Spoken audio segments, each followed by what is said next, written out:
প্ৰথম কথাটো এঞ্জেলা যদি বিজেপিৰ আপুনি বিকাশ চাবলৈ হয় তেতিয়াহ'লে হাতীগাঁও ৰুক্মিণীগাঁও ডাউন টাউন অনিল নগৰ এই স্থানকেইটালৈ গ'লে যথেষ্ট এতিয়া আমি বিজেপিৰ বিকাশ দেখুৱাবলৈ চেষ্টা কৰিছোঁ মোৰ লগত পংকজ বৰা আছে এয়া হৈছে বিজেপিৰ বিকাশ এয়া হাতীগাঁও মূল যিটো পথ এই পথটোৰ আমি দৃশ্য দেখুৱাইছোঁ বিজেপি সবকা সাথ সবকা বিশ্বাস ইয়ালৈ যদি আহে তেতিয়াহ'লে ইয়াত ধুনীয়াকৈ আপুনি দেখিব এইখন একদম বিকাশৰ গংগা বৈ থৈছে গুৱাহাটীৰ যিটো মূল উপপথ আছে ইয়াত আমি দৃশ্যতে দেখুৱাইছোঁ আৰু এনেধৰণে দেখা পোৱা গৈছে কালি কি পৰিৱেশ সৃষ্টি হৈছিলে সেয়া জানে মাত্ৰ মুখলধাৰ এজাক বৰষুণ আৰু সেই বৰষুণ জাকৰ পাছৰ পৰিৱেশ কালি গুৱাহাটীত 6 ঘণ্টালৈকে এটা এটা ৰাস্তাত যান জঁটত তেওঁলোক আবদ্ধ হৈ থাকিবলগীয়া হৈছিল আজি এতিয়া আমি পুৱাৰ যদিহে দৃশ্য দেখুৱাইছোঁ এতিয়া বৰষুণ কমা প্ৰায় 13 ঘণ্টা উকলি গ'ল বৰষুণ এৰা 13 ঘণ্টা সময় উকলি গৈছে কিন্তু পানী হাতীগাঁৱত বৰ্তমান সময়ত যদিহে আপুনি চাই এতিয়াও একাঠু পৰ্যন্ত আমি কাৰণ যিমান দূৰলৈকে যাব পাৰোঁ সিমান দূৰলৈকে চেষ্টা কৰিছোঁ গতিকে বৰ্তমান সময়ত কিন্তু একাঠুৰ ওপৰতো আচলতে এতিয়াও পানী কমা নাই আপুনি এই বিজেপিৰ বিকাশ আমি উপপথটো দেখুৱাইছোঁ এইটো বিজেপিৰ বিকাশ চাওক আপুনি ইয়াত বিজেপিৰ বিকাশ ধুনীয়াকৈ হৈ আছে একদম একেবাৰে বিজেপিয়ে যেনেধৰণে কয় যে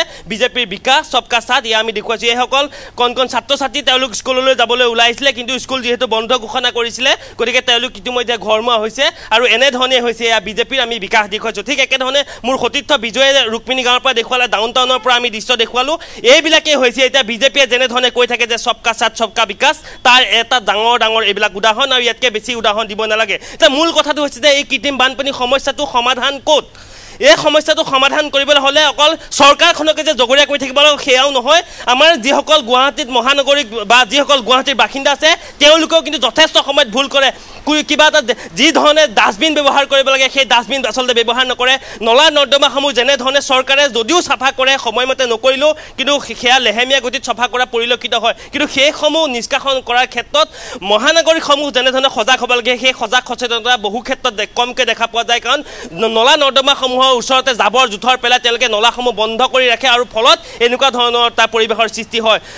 আমি দেখুৱাইছোঁ মোৰ লগত এইফালে আছে ইয়াত এতিয়া যিসমূহ বাইক আছে এই যিটো হাতীগাঁও মূল পথত আছোঁ গতিকে এই মূল পথেৰে যিসমূহ গাড়ী আছে সেই গাড়ীসমূহ যাওঁতে তেওঁলোকে প্ৰথমতে গাড়ীখন ৰখাই চিন্তা কৰিব লগা হয় যে এই ৰাস্তাটোৱেদি যাব পাৰিম নে নোৱাৰিম কাৰণ দেখা পোৱা গৈছিল যে 4চকীয়া বাহনেই হওক 2চকীয়া বাহনেই হওক বহু যান বাহন ইতিমধ্যে কিন্তু বিকল হৈ পৰা পৰিলক্ষিত হৈছে আৰু লিটল ফ্লাৱাৰ যিখন স্কুল আছে সেই স্কুলখনৰ সন্মুখত কিন্তু বৰ্তমান সময়তো প্ৰায় এককাল পৰ্যন্ত পানী আছে বুলি ইতিমধ্যে দুই এজনে আমাক ইতিমধ্যে জনাইছে গতিকে এতিয়া ইয়াৰ পৰা যদিহে আপুনি হাতীগাঁও থানালৈ যায় আমি যিটো স্থানত আছোঁ হাতীগাঁও হাইস্কুলৰ পৰা হাতীগাঁও থানাৰ সন্মুখলৈ যদিহে আপুনি যাবলগীয়া হয় তেতিয়াহ'লে এতিয়া ৰিক্সাত যাব লাগিব হয়তো আৰু ৰিক্সাত যদিহে আপুনি যায় তেতিয়াহ'লে ৰিক্সাৰ যিসকল চালক আছে তেওঁলোকে ইতিমধ্যে কৈছে যে 100 টকা তেওঁলোকে লয় এইখন ই ৰিক্সা আমি দেখুৱাইছোঁ এতিয়া ই ৰিক্সাখন হয়তো বিকল হৈছে গতিকে এনেধৰণে তেওঁলোকে ঠেলি ঠেলি পাৰ কৰিবলগীয়া হৈছে আৰু বিজেপিৰ বিকাশৰ উন্নয়নৰ ছবি এইবিলাক গতিকে যিগৰাকী মন্ত্ৰী গুৱাহাটী উন্নয়ন দপ্তৰৰ মন্ত্ৰী সেইগৰাকী আজিৰ দিনটোত আচলতে ক'ত থাকিব লাগিছিল আৰু তেওঁ গৈ আছে ক'লৈ সেয়া ইতিমধ্যে জানেই যে শোণিতপুৰত তেওঁ কিছু চৰকাৰী কামৰ কাৰণে তেওঁ গৈছে কিন্তু আচলতে আজিৰ দিনটোত কালি যিহেতু অতি নৰক যন্ত্ৰণা ভুগিবলগীয়া হৈছে মই কৈছোঁ যে গুৱাহাটী তেনেকুৱা ধৰণৰ তীব্ৰ যান জঁট 6 ঘণ্টা 7 ঘণ্টালৈকে ৰাতি দুপৰ নিশালৈকে ঘৰ নোপোৱা স্কুল বাছত কেনেধৰণে আবদ্ধ হৈ থাকিবলগীয়া হৈছিলে সেই দৃশ্যসমূহ আমি দেখুৱাইছিলোঁ গতিকে তাৰপিছতো আচলতে মহানগৰবাসীৰ কাষত আজিৰ দিনটো কিন্তু সেই মন্ত্ৰীগৰাকী থাকিব লাগিছিল গোটেই পৰিস্থিতিটো বুজ ল'ব লাগিছিল কেনেধৰণে আচলতে ইয়াৰ এটা স্থায়ী সমাধান উলিয়াব পৰা যায় এজাক বৰষুণ আহিব 10 মিনিটৰ 15 মিনিটৰ এজাক বৰষুণ আৰু তাৰপিছত 2 দিন 3 দিন এনেধৰণে যিসমূহ পানী সেই পানীসমূহ আবদ্ধ হৈ থাকিবলগীয়া হয় আৰু তাৰপিছত যিটো যন্ত্ৰণা সেই যন্ত্ৰণাৰ কথা এনেধৰণে আমি আকৌ আহি দেখুৱাবলগীয়া হয় মানুহে ক'বলগীয়া হয় আমি দেখুৱাইছোঁ বিভিন্ন সময়ত আচলতে আমি ইয়াৰ যিসমূহ আচলতে মহানগৰীৰ বিভিন্ন প্ৰান্তৰ যিসমূহ দৃশ্য সেই দৃশ্যসমূহ আমি দেখুৱাইছোঁ যান জঁটৰ পৰা কালি জু ৰোডত কেনেকুৱা ধৰণৰ এটা পৰিৱেশৰ সৃষ্টি হৈছিলে কেনেধৰণে যান বাহনসমূহ বিকল হৈ পৰিছিলে সেই সকলোবিলাক আমি দৃশ্য দেখুৱাইছিলোঁ চৰকাৰী বিধায়ক আৱাস চৌহদত কেনেকুৱা ধৰণৰ পৰিৱেশ হৈছিলে সেই দৃশ্যও আমি দেখুৱাইছিলোঁ গতিকে বৰ্তমান সময়ত আপুনি এটা কথাই ক'ব লাগিব এই সমস্যাটো সমাধান কৰিবৰ কাৰণে যিসমূহ কোটি কোটি টকাৰ আচলতে আঁচনি ঘোষণা কৰা হয় নলা নৰ্দমা চফা কৰিবৰ কাৰণে যিসমূহ ব্যৱস্থা গ্ৰহণ কৰাৰ প্ৰতিশ্ৰুতি দিয়া হয় নিৰ্বাচন আহিলে প্ৰতিখন চৰকাৰে হওক সেয়া লাগিলে পৌৰসভাৰ নিৰ্বাচনে হওক পৌৰ নিগমৰ নিৰ্বাচনে হওক বা যিসমূহ পঞ্চায়ত নিৰ্বাচনে হওক ৱাৰ্ড মেম্বাৰ নিৰ্বাচনে প্ৰতিটো ক্ষেত্ৰতে কিন্তু বিভিন্ন যিসমূহ নিৰ্বাচনী প্ৰতিশ্ৰুতি থাকে তাত স্পষ্টকৈ কোৱা হয় যে বানপানী সমস্যা সমাধান কৰা হ'ব গুৱাহাটীটো বাদে ৰাজ্যৰ বান পৰিস্থিতি কেনেকুৱা হৈছিলে কিছুদিন পূৰ্বে সেই কথাটোৱে গুৱাহাটী মহানগৰী কৃত্ৰিম বানৰ সমস্যা চৰকাৰে সমাধান কৰিব পৰা নাই গোটেই অসমৰ সমস্যা কেনেকৈ সমাধান কৰিব অসমৰ বান সমস্যা কেনেকৈ সমাধান কৰিব সেই কথাটোৱে কৈছোঁ যে যিখন চৰকাৰে গুৱাহাটীৰ বান সমস্যা সমাধান কৰিব পৰা নাই সেইখন চৰকাৰে ৰাজ্যৰ যিটো বান পৰিস্থিতি সেইটো সৈতে কেনেধৰণে মোকাবিলা কৰিব তাত এটা ডাঙৰ প্ৰশ্ন হৈ গৈছে আৰু ইতিমধ্যে আমি কৈয়ে আছোঁ যে কোটি কোটি টকাৰ আঁচনি আহে তেওঁলোকে নলা নৰ্দমা নিষ্কাশনৰ নামত এই যিসমূহ পদপথ আছে এই পদপথসমূহ মোৰ লগত যদি আছে পংকজ দেখাবলৈ সক্ষম হয় এইসমূহ বিগত বৰ্ষত আচলতে নিৰ্মাণ কৰিছিলে কিন্তু এইসমূহ নিৰ্মাণ কৰাৰ লাভ কি হ'ল ইয়াত এই নলাসমূহ যেতিয়া নিৰ্মাণ কৰি আছিলে তাতো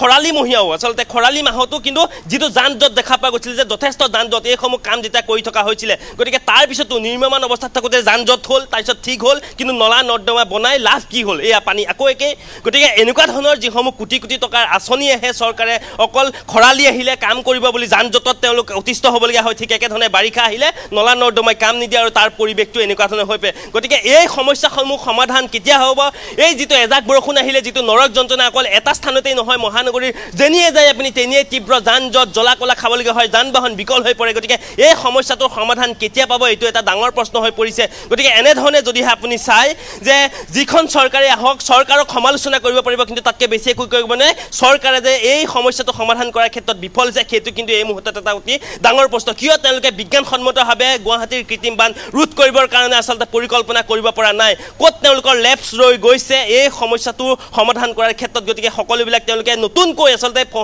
ফহিয়াই চোৱাৰ প্ৰয়োজন কাৰণ এই সমস্যাটো যদিহে এনেধৰণে থাকে কাৰণ হাতীগাঁৱত আগতে দেখা পোৱা গৈছিল যে পানী তেনেকুৱা ধৰণে হোৱা পৰিলক্ষিত নহয় কিন্তু বিগত 2-3 বছৰ ধৰি হাতীগাঁৱত যিটো কৃত্ৰিম বান সেই বানে কিন্তু এটা অতি ভয়াৱহ ৰূপ ধাৰণ কৰা পৰিলক্ষিত হৈছে আৰু এই পানীসমূহ বৰষুণ এৰা এতিয়া 13 ঘণ্টা বা 14 ঘণ্টা সময় উকলি গ'ল কিন্তু এই পানীসমূহ এই স্থানত আচলতে 2 দিন 3 দিন 4 দিন ধৰি থকা তেওঁলোকে পৰিলক্ষিত হয় বুলি ইতিমধ্যে দাবী কৰে বা ইয়াৰ যিসকল স্থানীয় লোক আছে তেওঁলোকে কয় গতিকে এনেধৰণে আৰু এটা ডাঙৰ কথা যে পানী কিছু কিছু ঠাইত তেওঁলোকে কয় যে পানী সিঁচাৰ বাবে আমি ব্যৱস্থা কৰিম এই কথাখিনি বিভাগীয় কৰ্তৃপক্ষই কয় আমি দেখুৱাইছোঁ এখন বাহন এতিয়া তাত হয়তো বিকল হৈছে নে কিয়ে হৈছে তাত পৰিৱেশটো আমি দেখুৱাইছোঁ গতিকে এনেধৰণে যান বাহনসমূহ আচলতে বিকল হোৱা পৰিলক্ষিত হৈছে বহুখিনি যান বাহন বিকল হৈছে তেওঁলোকে ঠেলি এই ৰাস্তাটো পাৰ কৰি তেওঁলোক যাবলগীয়া হৈছে গতিকে এনেকুৱা পৰিৱেশ এতিয়া গুৱাহাটীৰ যেনিয়ে যায় আচলতে ডাউন টাউন ৰুক্মিণী নগৰ 6 মাইল জু ৰোড গীতানগৰ বিভিন্ন স্থানত আচলতে এই পৰিৱেশে এতিয়া সুলভ হৈ পৰিছে এঞ্জেলা